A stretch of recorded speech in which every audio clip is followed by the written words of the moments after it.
Hello dear student, I welcome you all to my YouTube channel एक Gurukul academy.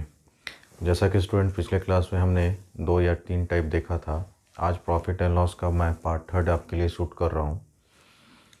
तो अगर video पसंद आए दोस्तों तो लाइक ज़रूर कीजिएगा, और किसी तरह का कोई भी अगर क्वेरी हो या प्रॉब्लम होता है सवाल बनाने के दरमियान, तो आप हमारे कमेंट सेक्शन बॉक्स में जाके हमसे क्वेश्चन अपना पूछ सकते हैं। आइए अब हम लोग एक अलग लेवल का क्वेश्चन देखते हैं, जो कि सिंपल ही है दोस्तों, बेस्ड है सीपी और एसपी के रेशियो वाले सवाल, लेकिन इसकी लैंग्वेज थोड़ी सी डिफरेंट है। आइए देखते हैं और सीखते हैं। जैसे कहा जा रहा है बाय सेलिंग 33 मीटर क्लॉथ, आप कितना सेल कर रहे हैं दोस्तों? कपड़ा 33 मीटर क्लॉथ आप सेल कर रहे हैं। तो shopkeeper loses an amount equal to the selling price of 3 metre of cloth. तो दुकानदार को लॉस हो रहा है दोस्तों, जब वो 33 मीटर ऑफ क्लॉथ अगर वो सेल करता है तो उसे जो लॉस होता है वो इक्वल होता है selling price of 3 metre cloth के। तो फिर से आपसे कहा गया फाइंड हिज गेन और लॉस परसेंट, आपसे परसेंटेज में पूछा जा रहा है। तो आप कैसे सॉल्व करेंगे इस सवाल को?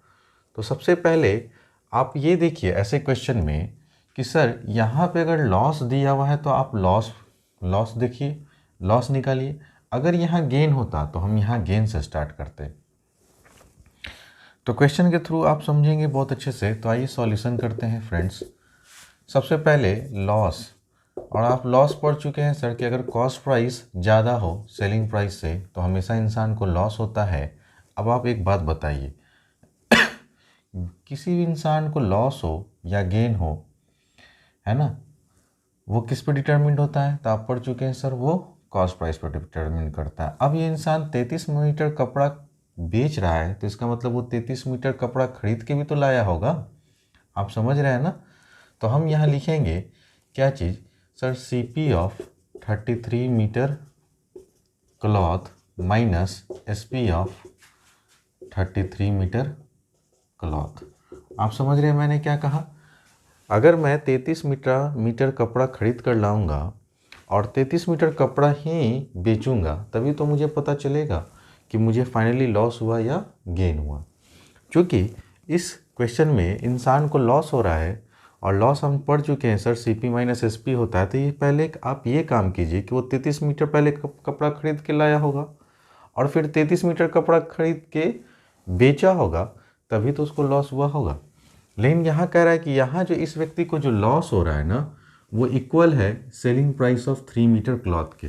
तो अब बताइए इस लॉस के जगह पे आप लिख सकते हैं selling price of 3 metre cloth. अब आपको समझ में आ रहा होगा, इक्वेशन आपको बनाना पड़ेगा, ठीक है ना? अब इसी को आगे प्रोड्यूस कीजिए। आप क्या देख रहे हैं सर, सेलिंग प्राइस यहाँ भी और सेलिंग प्राइस इधर भी है, तो आप सेलिंग प्राइस को इधर लेके आए तो आप देखिएगा sir SP of 3 metre cloth, और ये माइनस अगर इधर उठ के आएगा दोस्तों तो एसपी ऑफ 33 मीटर क्लॉथ, और ये बराबर हो जाएगा सीपी ऑफ 33 मीटर क्लॉथ। अरे हाँ या ना? आप बोलेंगे बिल्कुल। अब यहाँ से आगे बढ़िए, ये भी एसपी है और ये भी एसपी है, तो टोटल आखिर ये कपड़ा बेच कितना रहा है? तो अब आप बोलेंगे सर दोनों को ऐड कर दीजिए, तो एसपी ऑफ टोटल बताइए कितने मीटर हो गए? 33 मीटर क्लॉथ इधर और 3 मीटर इधर। तो आप बोलेंगे ओवरऑल 36 मीटर क्लॉथ का जो एसपी था, ठीक है ना, ये बराबर था सीपी ऑफ 33 मीटर क्लॉथ के। ठीक है दोस्तों, यहाँ तक किसी को तो कोई दिक्कत नहीं सर? क्लॉथ का स्पेलिंग सही लिख रहे हैं ना? CLOTH, हाँ सही है। अब देखिए, अब मैंने आपको बोला था ना कि अब जब ये इक्वेशन आ गया तो ये तो सेकेंड टाइप का सवाल बन गया कि सेलिंग प्राइस 36 मीटर का जो है कॉस्ट प्राइस 33 मीटर के बराबर है। तो आपको कुछ नहीं करना था, ऑफ की जगह पे आप मल्टीप्लाई कीजिए और सवाल को ख़त्म कर दीजिए। अब आपको मैंने क्या बोला, CP बटा SP या SP बटा CP, किसी का भी रेशियो निकाल लीजिए। तो अगर इधर सेलिंग प्राइस है तो कॉस्ट प्राइस को इधर लाएंगे तो डिवाइड में हो जाएगा। इधर तो ऑलरेडी 33 था ना, और ये मल्टीप्लाई में है, इस साइड जाएगा तो डिवाइड में आ जाएगा।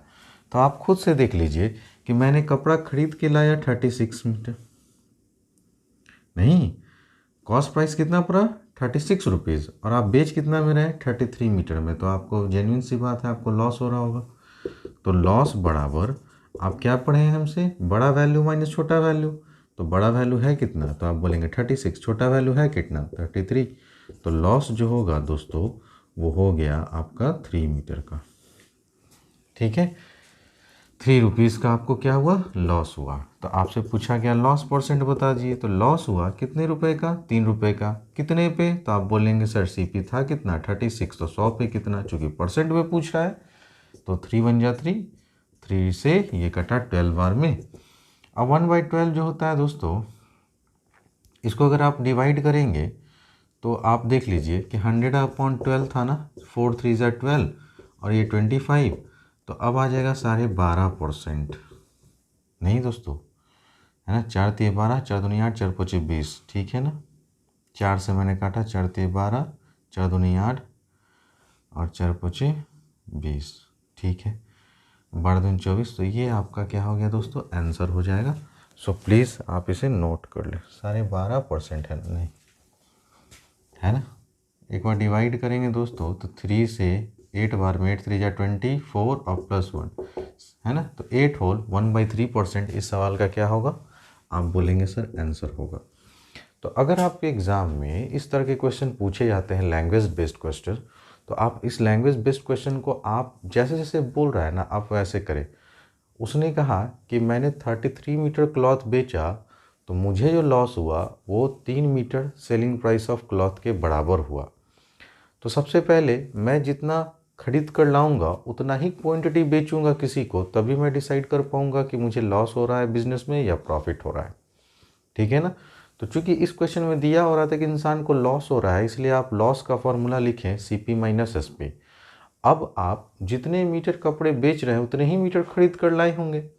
तो आप आपने क्या बोला कि ठीक है CP of 33 metre cloth minus SP of 33 metre cloth, selling price जो है दोस्तों इसको जब इधर लाएंगे तो ऑलरेडी जो लॉस हो रहा है उस इंसान को 3 मीटर सेलिंग प्राइस कपड़े के बराबर हो रहा था। तो 3 मीटर इधर सेलिंग प्राइस हुआ और 33 मीटर इधर हुआ, जब इधर से आया माइनस तो प्लस हो गया। 36 मीटर सेलिंग प्राइस कपड़ा का 33 मीटर कॉस्ट प्राइस के बराबर है। CP बटा SP का रेशियो निकाल लो या SP बटा CP को निकाल लो। देख लो कि सर मेरा CP इतना था तो SP इतना था, कौन बड़ा है कौन छोटा, तो लॉस हो रहा है तो लॉस के लिए आप बड़े वैल्यू माइनस छोटे वैल्यू हमेशा कीजिए। कहने का मतलब CP में से SP घटाते हैं दोस्तों, और लॉस परसेंट बोला तो हम लोग ऐसे निकाल लेंगे। So please take your time.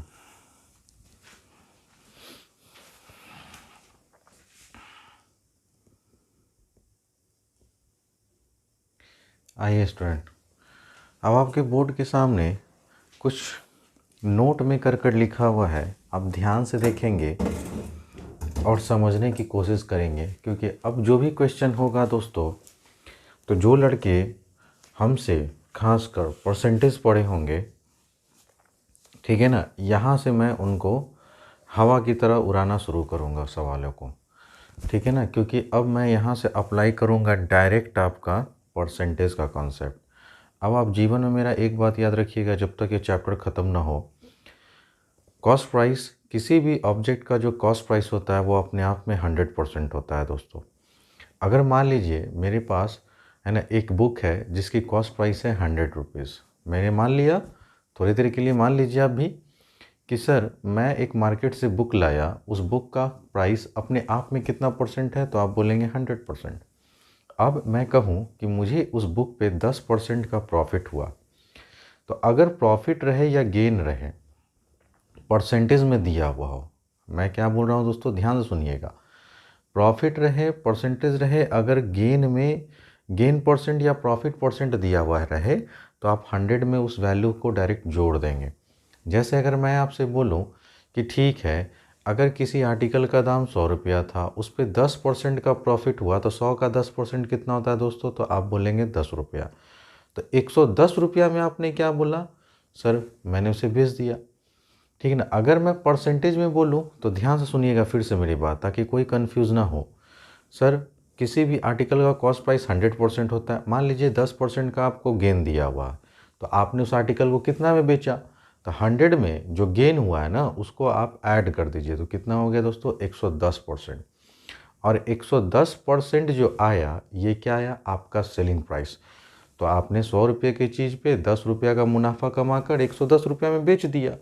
तो मैं आपसे बोलूँ कि सर परसेंटेज में कॉस्ट प्राइस कितना था, तो आप बोलेंगे 100%। सर परसेंटेज में सेलिंग प्राइस कितना था, तो 10% जो गेन हुआ था वो 100% में जोड़ दीजिए, तो आप बोलेंगे 110%। ठीक है ना। तो इसी चीज़ को मैं दो तरीके से समझा रहा हूँ। दूसरी बात, अगर किसी भी आर्टिकल का मैंने कॉस्ट प्राइस 100% माना और मैंने कहा कि भाई साहब उस आर्टिकल पे 20% का लॉस हो रहा है, तब बताइए सेलिंग प्राइस क्या होगा। तो अगर मैं आपसे बोलूं कि अगर लॉस दे रहा है ना तो आप 100% आपका कॉस्ट प्राइस था, उसमें से आप माइनस कर दीजिए 20%, तो कितना बचा 80%। ये जो 80% आया ये दरअसल उस आर्टिकल या उस ऑब्जेक्ट का था सेलिंग प्राइस परसेंटेज में। तो फिर से मैं रिपीट करता हूँ, सर अगर किसी आर्टिकल का कॉस्ट प्राइस मैंने 100% माना, उस पर अगर 20% का लॉस हुआ तो मैंने उस आर्टिकल को परसेंटेज में कितना में बेचा, तो आप बोलेंगे 100 minus 20%, that is 80%। Very simple sir. अब इसी कॉन्सेप्ट पे हम लोग ताबड़तोड़ बहुत सारे क्वेश्चन देखेंगे और यकीन मानिए आज का क्लास आप लोग को बहुत मज़ा आएगा। आइए पहले इस चीज़ को जो मैं बताना चाह रहा हूँ ना उसकी गहराई तक आपको लेके जाता हूँ। सर कोई भी कैलकुलेशन हम प्रॉफिट एंड लॉस में करते हैं तो वो दो तरीके से करते हैं। एक होता है हमारा फॉरवर्ड कैलकुलेशन, ये कहीं बुक में नहीं लिखा हुआ मिलेगा, ठीक है ना, समझ रहे हैं ना आप।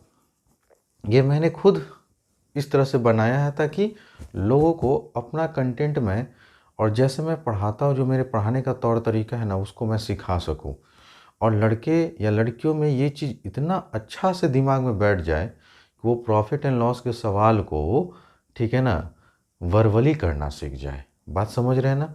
थोड़ी देर के बाद आप भी सीख जाएंगे, इसलिए पेशेंस रखिए।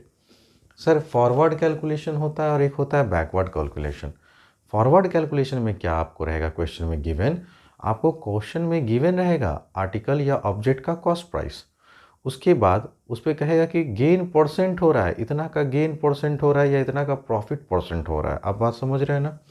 अगर गेन परसेंट होगा तो फिर कहेगा क्या चीज़ कि उस आर्टिकल का या उस ऑब्जेक्ट का कॉस्ट प्राइस बताइए। क्या बताइए, कॉस्ट प्राइस। तो आपने यहाँ देख रखा होगा कि मैंने गिवन में लिखा है कि सीपी गिवन रहेगा, गेन परसेंट भी गिवन रहेगा और आपको क्या फाइंड करना है, सेलिंग प्राइस। उस ऑब्जेक्ट का सेलिंग प्राइस क्या होगा ये बताइए। आप बात समझ रहे हैं ना। तो कैसे करेंगे, अभी मैं बस थ्योरी सिखा रहा हूँ, उसके बाद मैं क्वेश्चन जब करवाऊँगा इस पे ना तो आपको समझ में सब कुछ अच्छे से आएगा। दूसरा केस देखिए, इसी का सब पार्ट बी है कि सर हमें फिर से कॉस्ट प्राइस ही मालूम रहेगा लेकिन इस बार लॉस परसेंटेज दिया रहेगा और तब आपसे सेलिंग प्राइस पूछेगा। तो अगर आप देखिए कि कॉस्ट प्राइस हो गया और आपसे क्या पूछा जा रहा है, सेलिंग प्राइस, तो जब भी कॉस्ट प्राइस दे के आपसे सेलिंग प्राइस पूछे तो ऐसे कैलकुलेशन को कहते हैं फॉरवर्ड कैलकुलेशन, ठीक है ना। इसी का रिवर्स अगर आप दूसरा पैटर्न देख रहे हैं तो मैंने करवा रखा है बैकवर्ड कैलकुलेशन। अब इस बार क्या रहेगा दोस्तों, एसपी गिवन रहेगा, सेलिंग प्राइस ही गिवन रहेगा, ठीक है ना, और हमको कॉस्ट प्राइस पूछा जाएगा। तो जब सेलिंग प्राइस गिवन रहेगा तो ऑब्वियस सी बात है गेन परसेंट देगा तभी तो कॉस्ट प्राइस पूछेगा। तब हम लोग जो है बैकवर्ड कैलकुलेशन कर कर उस आर्टिकल का कॉस्ट प्राइस निकालते हैं। कैसे निकालते हैं, 2 मिनट रुक जाइए। दूसरी बात कि सर अगर हमको एसपी गिवन रहेगा, लॉस परसेंटेज दिया हुआ रहेगा, तब हम लोग सीपी कैसे फाइंड करेंगे।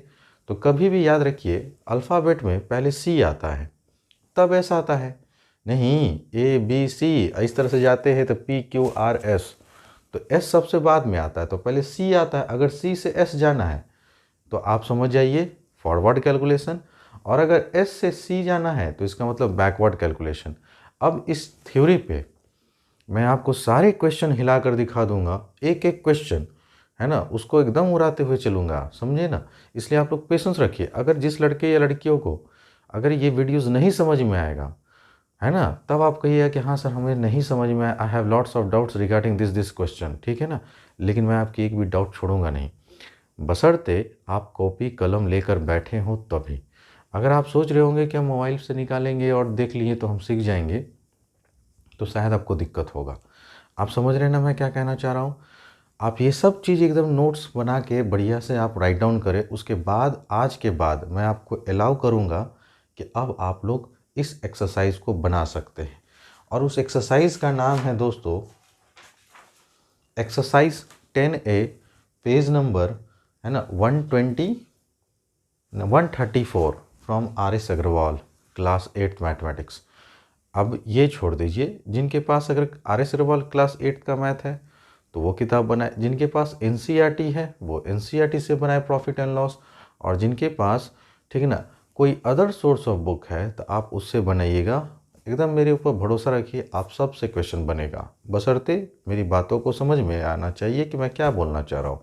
इनकेस अगर किन्हीं को नहीं समझ में आता है तो वीडियोस को फिर से रिवाइंड कर कर मुझे बार बार सुनने का कोशिश कीजिए कि मैं क्या बोलना चाह रहा हूँ और क्या मैंने आपसे बातें शेयर की।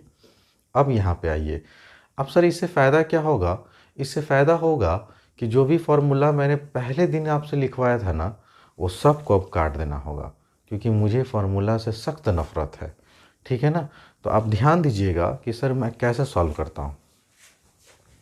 मैं आपके लिए पहले क्वेश्चन लिखता हूँ सिंपल सा, उसके बाद फिर आपको समझाने की कोशिश करता हूँ। जैसे क्वेश्चन है, रोहित बाइज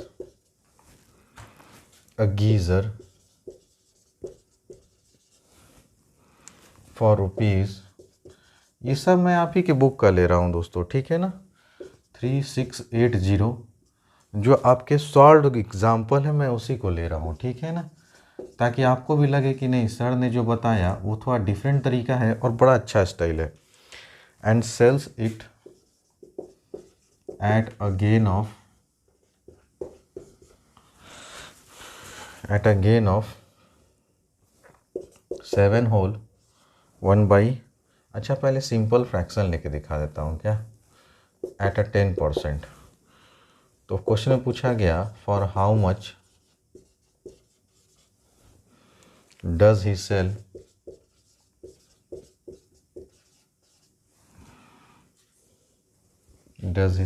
इट, ये है क्वेश्चन दोस्तों। मैंने डेटा को थोड़ा सा आपके लिए अभी फ़िलहाल इजी रखा है, इसके बाद जैसे जैसे अगर आप लोग मास्टर हो जाएंगे तो उस हिसाब से फिर मैं आपको है ना इस परसेंटेज की वैल्यू को थोड़ा डिफ़िकल्ट बनाऊंगा। जैसे इस सवाल को आप देख रहे हैं कि रोहित बाइज अ गीज़र, वो खरीद रहा है कितने रुपया में, तो आप बोलेंगे सर 3680 रुपीज़ में, और सेल किया, अब यहाँ दे रहा है कि सेल कर रहा है कितने के गेन पे, तो आप बोलेंगे सर यहाँ तो गेन हो रहा है इसको 10% का। तो कहा गया कि आखिर उसने उस आर्टिकल को कितने में बेचा, सेलिंग प्राइस निकालिए। तो आप सबसे पहले गिवन लिखेंगे, ठीक है ना, कि गिवन में क्या है, तो आप लिखेंगे CP of geyser, CP of a geyser, ये रुपीज़ दिया हुआ था 3680। अच्छा सर गेन परसेंटेज कितना दे रहा है दोस्तों, तो आप बोलेंगे सर 10% है। तो आपसे पूछा गया सेलिंग प्राइस बता दो। अब देखिए एक लाइन का सवाल है, सेलिंग प्राइस निकालना है, ठीक है। तो आपने क्या लिखा, कॉस्ट प्राइस, ठीक है, 3680 जो भी कॉस्ट प्राइस है, क्योंकि प्रॉफिट और लॉस किस पे डिटरमिंड होता है, तो हम कहेंगे सर CP पे। अच्छा गेन कितना हो रहा है दोस्तों, तो आप बोलेंगे सर 100%। बात समझ रहे हैं या नहीं समझ रहे हैं, तो आप बोलेंगे हाँ सर बात तो समझ रहे हैं। अब अगर देखिए अगर ऐसे अगर किसी को दिक्कत होता है तो कोई बात नहीं, आप देखिए मैं 2 तरीका का मेथड बताता हूँ, जिनको जो अच्छा लगे वैसे सॉल्व करेंगे, दोनों से आंसर सेम आना है, ठीक है ना। तो अगर selling price of a geyser बोला जा रहा था ना आपसे, तो आप गीज़र का सेलिंग प्राइस कैसे निकालेंगे, सर जो भी मेरा CP है आप उस CP को लिखें।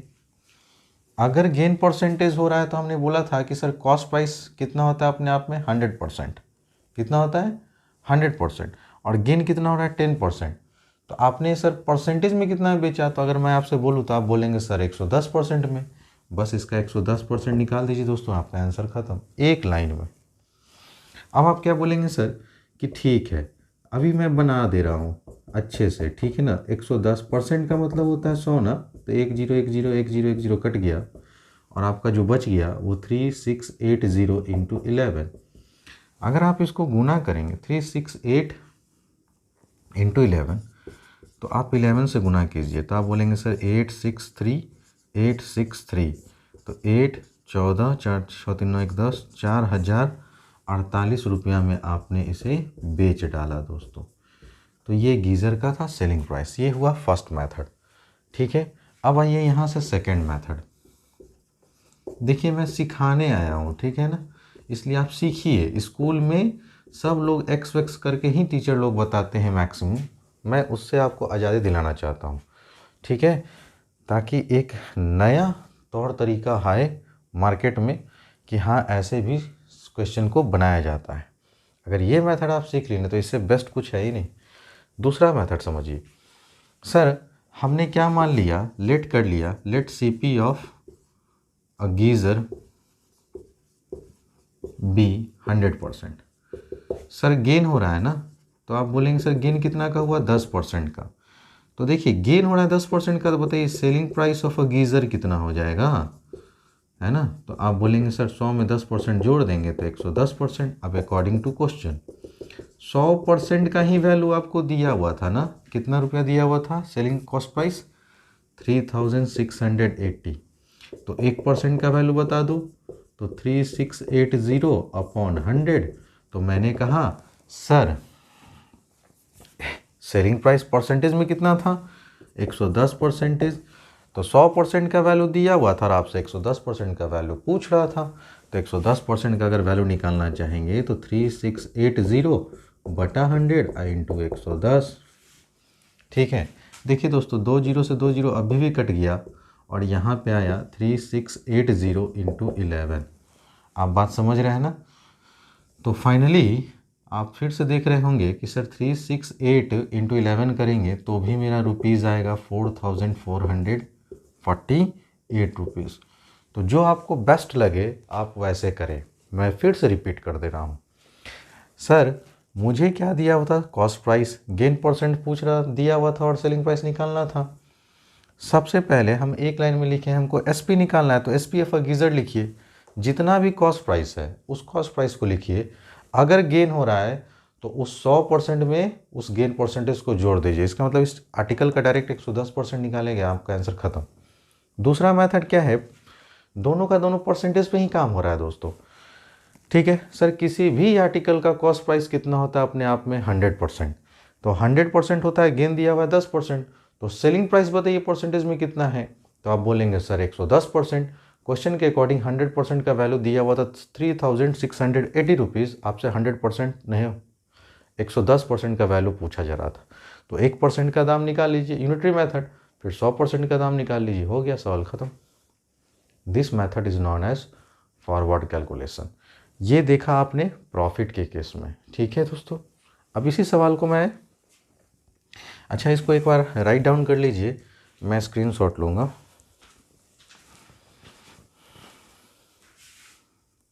आइए स्टूडेंट एक नेक्स्ट क्वेश्चन देखते हैं। देखिए अभी हमने फॉरवर्ड कैलकुलेशन सीखा और फॉरवर्ड कैलकुलेशन में एक बात हमेशा नोट में याद रखिएगा, चाहे आर्टिकल पे सर हमको प्रॉफिट परसेंट हो रहा हो, चाहे आर्टिकल पे हमें लॉस परसेंटेज दिया हो, हमेशा 100 आप क्या देख रहे होंगे कि सर डेनोमिनेटर में ही आता है। चलिए इसकी तो ज़रूरत ही नहीं पड़ेगी, आप लोग डायरेक्ट, अब हम लोग है ना बैकवर्ड कैलकुलेशन सीखते हैं। अब क्या रहेगा दोस्तों, क्वेश्चन में आपको सेलिंग प्राइस दिया हुआ रहेगा, आर्टिकल का क्या दिया रहेगा, सेलिंग प्राइस, और आपसे कॉस्ट प्राइस पूछवाएगा। इसका मतलब एस गिवन रहेगा, सेलिंग प्राइस, एसपी गिवन रहेगा और सीपी हमको निकालना रहेगा। तो कैसे करेंगे, आइए सवाल को समझते हैं। जैसे on selling a fan for ₹810, ये लिखा हुआ है दोस्तों 810 रुपीज़ में किसी फ़ैन को बेचा गया। सुनील गेन 8%, सुनील को 8% का प्रॉफिट हो रहा है, गेन हो रहा है। तो बताइए कि आखिर इसको कितने में खरीदा गया, for how much did it purchase it. ठीक है, तो आइए अब हम लोग जानते हैं सर क्वेश्चन में सीपी जो होता है अपने आप में क्या होता है दोस्तों, 100%। आपसे परचेज तो पूछा गया, कितने में आप खरीदे हैं, तो लेट कर लीजिए, late the CP of a fan, है ना, बी 100%। हमने कॉस्ट प्राइस मान लिया कि उस फैन का कितना दाम था, 100% दाम था। अच्छा सर, अच्छा सुनील को गेन हो रहा है दोस्तों, तो गेन कितना का हो रहा है, तो आप बोलेंगे सर 8%। इसका मतलब अगर मैं अब आपसे पूछूं कि आखिर आर्टिकल को बेचा कितने में गया, तो आप बोलेंगे सर बेचा तो गया है 100% था, 8% का गेन हो रहा है, तो आप बताए थे गेन के केस में ऐड कर देंगे। तो selling price of a fan ये हो जाएगा 108%। अब अकॉर्डिंग टू क्वेश्चन आप देखिए परसेंटेज में कितना है सेलिंग प्राइस 108, और सर रुपया में कितना है सेलिंग प्राइस तो 810। तो यही 108% तो इक्विवेलेंट है दोस्तों कितना के 810 रुपया के, क्योंकि ये भी सेलिंग प्राइस है और ये भी सेलिंग प्राइस है, ये परसेंटेज में है ये तो रुपीज़ में है, इसलिए दोनों बराबर होगा। तो सर 1% का दाम बता दीजिए, तो 810 बटा 108 करो। और आपसे पूछा गया सर कि कॉस्ट प्राइस बताओ, कॉस्ट प्राइस अपने आप में कितना परसेंट है, तो आप बोलेंगे 100%। तो 810 अपॉन 108 और गुने 100 कर दो। अब इसको सॉल्व कर लोगे तो ये आपका आंसर हो जाएगा। आप बोलेंगे सर किससे काटें, तो 9 से काटो ना, 9 1 जा 9, 9 2 जा 18, 9 9 जा 81, फिर 4 से काटते हैं सर, 4 3 जा 12, ये 25 बार में सर ये कटा 3 3 जा 9, और सर अगर आप 30 इंटू 25 करेंगे तो आपको आ जाएगा 750 रुपीज़। कि आर्टिकल का जो कॉस्ट प्राइस था वो 750 रुपये था और आप आर्टिकल बेच रहे थे 810 रुपया में। देख लीजिए यहाँ पे कि कॉस्ट प्राइस कम है और सेलिंग प्राइस ज़्यादा है, तो ऑब्वियस सी बात है इंसान को गेन हो रहा होगा। This method is one of the best method to solve any kinds of problems regarding to profit and loss question. आप समझ रहे दोस्तों, अगर इससे कोई बेस्ट मेथड है तो आप हमको खुद बता सकते हैं, कमेंट बॉक्स में शेयर कर सकते हैं, मैं अप्रिसिएट करूँगा, ठीक है ना। तो आप समझ रहे हैं ना कितनी आसानी से हो गया। हमने देखा सर परसेंटेज में सेलिंग प्राइस कितना है, तो आपने बोला 108%। सर रुपया में कितना सेलिंग प्राइस दिया हुआ था, तो आप बोलेंगे 810 रुपया। तो ये परसेंटेज में सेलिंग प्राइस है और यहाँ पे रुपीज़ में, ये दोनों आपस में इक्विवेलेंट होंगे। कहने का मतलब 108% का ही परसेंटेज में जो है वो 810 रुपये के बराबर है। तो 1% का दाम निकाल लीजिए, और आपसे पूछा गया कि कितने में आप खरीदे हैं, तो 100% में खरीदे हैं तो 100% का दाम निकाल लीजिए, काम खत्म। This method is backward calculation. ठीक है दोस्तों, उम्मीद करता हूँ कि आपको बहुत अच्छे से समझ में आ रहा होगा। अब नेक्स्ट क्वेश्चन देखते हैं।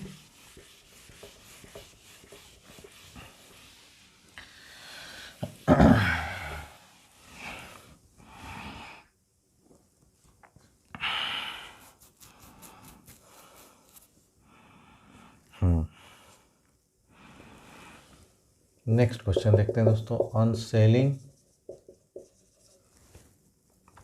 अ table for rupees 1974, Ramesh loses 6%, find अच्छा for how much did he purchase it। आखिर उसने कितने में खरीदा। अब ये क्वेश्चन आ गया दोस्तों, ठीक है, ध्यान दीजिएगा। सबसे पहले क्वेश्चन पढ़ते के साथ आपको ये दिमाग में स्ट्राइक करना चाहिए कि सर इसमें तो हमको तो लग ही नहीं रहा है कि फॉरवर्ड और बैकवर्ड है, ठीक है ना। ये तो सिंपल सा सर आप परसेंटेज पे सर क्वेश्चन को बनाए जा रहे हैं, ठीक है ना। अब आइए इसी मेथड का अगर आपसे बैकवर्ड कहूँ तो कैसे निकालेंगे। मैं इस क्वेश्चन को दोनों मेथड से बता दे रहा हूँ ताकि आप लोग को लगे कि नहीं दोनों ही अपने आप में बेस्ट है, ठीक है ना। On selling a table, selling price दिया हुआ है ना दोस्तों, तो लिखिए since selling price of a table कितना है रुपीज़ 1974। अच्छा सर लॉस कितने का हो रहा है, तो आपने बोला सर 6% का। आपसे पूछा गया कि सर कॉस्ट प्राइस बताइए, तो आप देख लीजिए सर एसपी गिवन है, लॉस गिवन है। कौन सा केस है दोस्तों, बैकवर्ड कैलकुलेशन का पार्ट बी है ना। एसपी गिवन है, लॉस गिवन है और आपको सीपी पूछा गया, ठीक है। तो आप कुछ नहीं करेंगे, अब जो रुपया में दिया हो, अगर आपसे सीपी पूछेगा तो एसपी का वैल्यू राइट साइड लिखिए, तो 1974 इनटू लॉस हो रहा है ना दोस्तों, क्या हो रहा है लॉस। तो कभी भी अगर बैकवर्ड कैलकुलेशन में, यही मैं उस समय बोल रहा था कि अगर फॉरवर्ड कैलकुलेशन कर रहे थे तो आप क्या देख रहे थे कि सर 110% लिख रहे थे, तो आप क्या देख रहे हैं कि 110 बटा 100 नीचे आ रहा था फॉरवर्ड कैलकुलेशन में। लेकिन जैसे ही अगर आप बैकवर्ड कैलकुलेशन करेंगे ना तो ये 100 ऊपर जाएगा। समझ रहे हैं ना हम क्या बोलना चाह रहे हैं, ये 100 कहाँ जाएगा दोस्तों, ऊपर। है ना, बस इसका उल्टा कर देना है। तो जैसे कि यहाँ पे आप देख रहे हैं लॉस कितने का हो रहा है दोस्तों, तो आप बोलेंगे सर 6% का, तो 100 में से 6% घटाइए, तो आप बोलेंगे सर 100 में से 6 जाएगा तो 94%। नहीं, तो ऊपर में 100 लिखेंगे, नीचे में क्या लिखेंगे 94। बस ये करना था आपको। तो कभी भी अगर बैकवर्ड कैलकुलेशन पूछता है तो 100 ऊपर जाता है, ये परसेंटेज का जो सिंबल होता है ना दोस्तों, ये ऊपर चला जाता है 100, और 94 नीचे आता है। लेकिन गेन के केस में जो परसेंटेज है वो नीचे ही आता है, हमेशा देखिएगा, चाहे ये केस हो चाहे ये केस हो, बैकवर्ड कैलकुलेशन कभी भी आएगा तो आप क्या देखेंगे, मैं 100 को हमेशा ऊपर लिखूंगा और जो भी गेन या लॉस परसेंटेज हो रहा है वो नीचे लिखूंगा डेनोमिनेटर में, ऑलवेज राइट, ठीक है ना, लॉस और गेन परसेंटेज इन डेनोमिनेटर। अब इसको आप सिंपली कैलकुलेट करेंगे और डिवाइड करेंगे, तो अब देखिए 1974 है, हम डायरेक्ट 94 से डिवाइड कर देते हैं दोस्तों, क्योंकि 94 इंटू अगर आप 2 करते हैं तो 4 दूनी के 8 और 9 दूनी के 18, तो 2 बार में चला गया 188। 17 में से 8 जाएगा 9, ये ख़त्म और फिर 4 उतरा दोस्तों, तो एक बार में 94, और ये देखिए आपका सवाल ख़त्म हो गया। 94 से कितनी बार में, 21 बार में कैंसिल हुआ। और जैसे ही सॉरी भाई, तो आपने देखा कि सर यहाँ पे मैंने 21 इंटू 100 किया तो आपका कॉस्ट प्राइस निकल के आ गया 2100। ये था आपका एक लाइन में, अगर आप चाहते हैं सवाल को ख़त्म करना तो this method is known as backward calculation. अगर आप परसेंटेज से कैलकुलेट करना चाहते हैं तो वो भी कर सकते हैं। आइए, दोनों मेथड मैं सिखा रहा हूँ, है ना। तो ये था फर्स्ट मेथड, कौन यार आज तो बहुत लोग याद कर रहा है। ये हो गया सेकंड मेथड।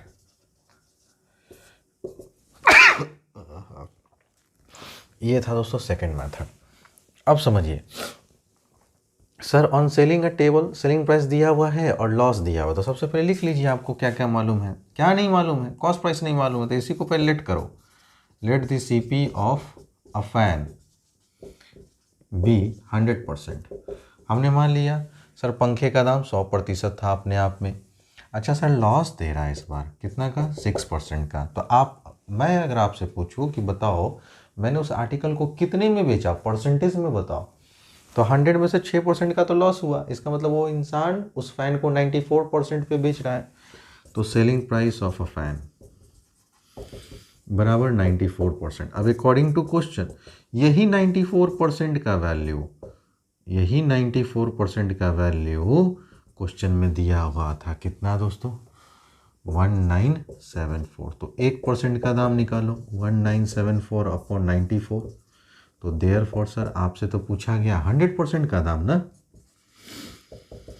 तो 1974 अपॉन 94 इंटू 100। देख रहे हैं दोस्तों, यही डायरेक्ट यहाँ पर भी आ रहा है कैलकुलेशन और यही डायरेक्ट यहाँ पर भी आ रहा है, तो परसेंटेज से ही इस चीज़ को बनाया गया, समझ रहे हैं ना। अब आप इसे काटेंगे तो ये सर 21 बार में कैंसिल हो जाएगा, और 21 इंटू 100 करेंगे दोस्तों तो ये आ जाएगा ₹2100, and this is your answer. तो जो आपको अच्छा लगे आप वो बनाइए। उम्मीद करता हूँ दोस्तों आज की क्लास आपको बहुत अच्छे समझ में आया होगा। मैं यहाँ पे थोड़ा सा अपने आप को रोकता हूँ क्योंकि मुझे लगता है कि ये चीज़ बहुत नया है और शायद कुछ बच्चों को प्रॉब्लम हो, लेकिन मैं इतना अच्छा समझाया हूँ कि मुझे अपने आप पे कॉन्फिडेंट है कि आप लोग को कहीं भी कोई भी दिक्कत नहीं हुआ होगा, ठीक है ना। इसलिए अभी भी आप पेशेंस रखिए, अगले क्लास का वेट कीजिए। बाकी 2 वीडियोस आप रिवाइंड कर ज़रूर आए, और ख़ासकर ये जो थर्ड पार्ट जब भी अगर अपलोड होगा ना तो इस थर्ड पार्ट को आप रिवाइज़ करके ज़रूर आएंगे, ठीक है ना दोस्तों।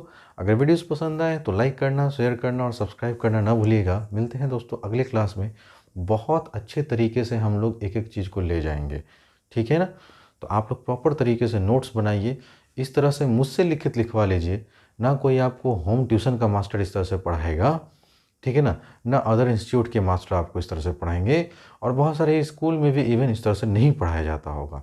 ये मेरी पर्सनल गारंटी है दोस्तों। Please take your time.